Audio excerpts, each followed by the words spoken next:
Assalamualaikum warahmatullahi wabarakatuh. Jadi ceritanya habis ngisi kelas.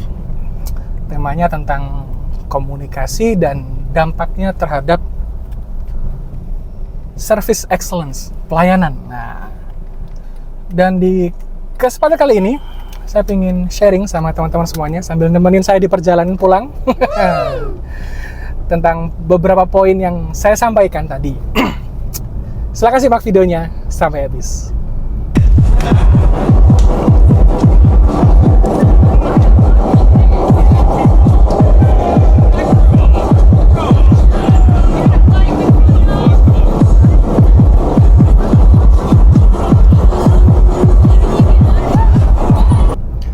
Jadi kalau dirangkum tadi ada sekitar 3 poin penting ya yang saya sampaikan untuk teman-teman peserta terkait dengan komunikasi dalam dunia pelayanan.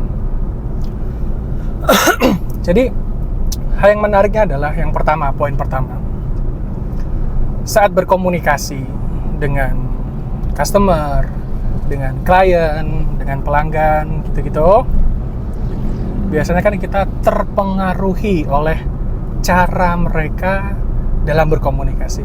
Kita ambil contoh saat mereka mengajukan komplain. Satu hal yang umum kita ketahui adalah yang namanya orang komplain itu kan biasanya nih didasari oleh kekecewaan, ada kemarahan juga di dalamnya. Makanya mayoritas orang yang komplain itu menyampaikan komplainnya itu dengan cara yang kurang menyenangkan gitu ya, baik dari ekspresinya, baik dari pilihan katanya, gestur posturnya, yang mana semuanya itu ya kita boleh sepakat bahwa itu satu hal yang kurang menyenangkan gitu, nggak enak gitu ya. Tapi ini poin pentingnya di sini ya. Jadi ya itu hal yang wajar saat orang menyampaikan komplain dengan kemarahan, dengan cara-cara nggak menyenangkan. Itu hal yang umum dan wajar terjadi karena sangat sedikit orang yang bisa mampu menyampaikan komplainnya dengan cara-cara yang kita anggap itu halus, baik, dan sesuai keinginan kita. Jadi terkait dengan bagaimana menghandle komplain sebenarnya ya dalam komunikasi itu, kan seringkali kita terjebak ya di cara orang dalam menyampaikan pesan, sehingga kita lupa, kita nggak memberikan perhatian lebih pada apa yang ingin disampaikannya. Karena ini dua lapisan yang berbeda antara cara menyampaikannya dan apa yang disampaikan. Sementara kebanyakan dari kita itu terjebak pada cara orang menyampaikan pesan. Terlebih lagi saat disampaikan dengan kekecewaan atau kemarahan, ya, yang hidungnya kembang kempis lah, yang alisnya itu kayak jadi gandeng jadi satu gitu, nggak enak gitu untuk dilihat. Tapi ya ini memang proses belajar di saat kita itu berinteraksi dengan customer yang sedang komplain, ya. Maka satu hal yang perlu kita pegang erat adalah fokus pada apa yang disampaikannya, bukan cara menyampaikannya. Ini poin yang kedua, yaitu adalah dalam dunia pelayanan kita perlu punya kemampuan untuk memaklumi. Apa itu? Saya mengistilahkan gini ya teman-teman, memaklumi itu adalah pintu awal kita bisa menerima. Karena memaklumi dan menerima itu dua hal yang berbeda menurut saya ya. Cuma kalau kita nggak memaklumi terlebih dahulu, maka kita akan susah untuk menerima suatu keadaan, situasi, orang lain, pelanggan kita. Jadi memaklumi di sini hal pentingnya ini bahwa nggak semua orang itu kan belajar komunikasi ya. Nggak semua orang itu belajar bagaimana cara menyampaikan pesan yang efektif atau berkomunikasi efektif lah. Sehingga permakluman terhadap hal ini itu menjadi hal yang penting untuk kita sadari gitu.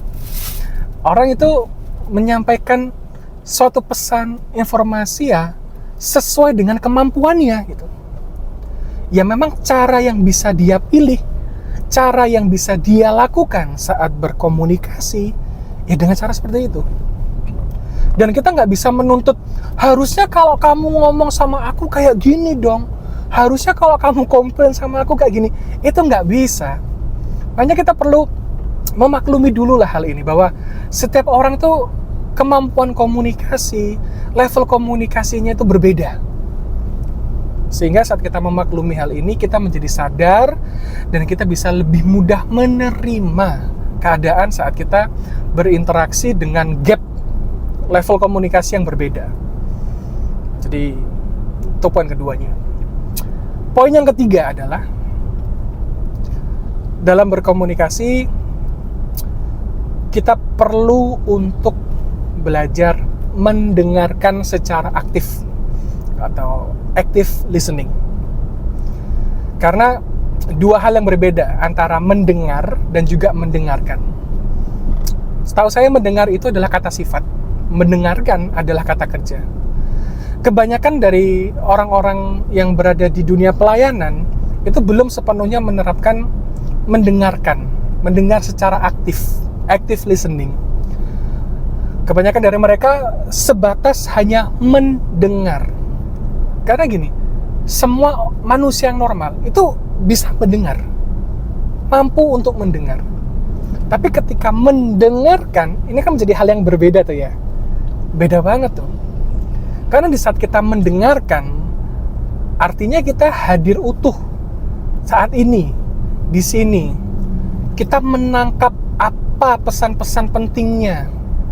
Kita bisa menghadirkan perasaan empati. Kita bisa merasakan apa yang dia rasakan. Dan ini hanya bisa didapat saat kita mendengarkan secara aktif. Active listening. Jadi bukan hanya sekedar mendengar saja. Jadi ini ya tadi 3 poin penting dalam materi yang saya sampaikan tadi. Yang pertama adalah kita belajar fokus pada apa yang disampaikannya, bukan cara menyampaikannya.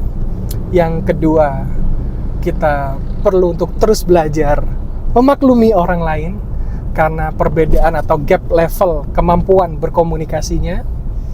Dan yang ketiga adalah kemampuan untuk bisa mendengarkan secara aktif. Nah, coba diterapkan dulu 3 hal ini. Mudah-mudahan teman-teman bisa meningkatkan kualitas pelayanannya. Terima kasih sudah menonton. Jumpa lagi di lain kesempatan. Kalau ada pertanyaan, silakan dituliskan ya di kolom komentar. Atau mungkin punya unek-unek juga boleh dituangkan di kolom komentar. Jangan lupa subscribe dan juga silakan share, bagikan bila Anda merasakan manfaat dari video ini, biar teman-teman yang lain juga turut mendapatkan manfaat dari video ini. Terima kasih, selamat beraktivitas kembali teman-teman. Wassalamualaikum warahmatullahi wabarakatuh.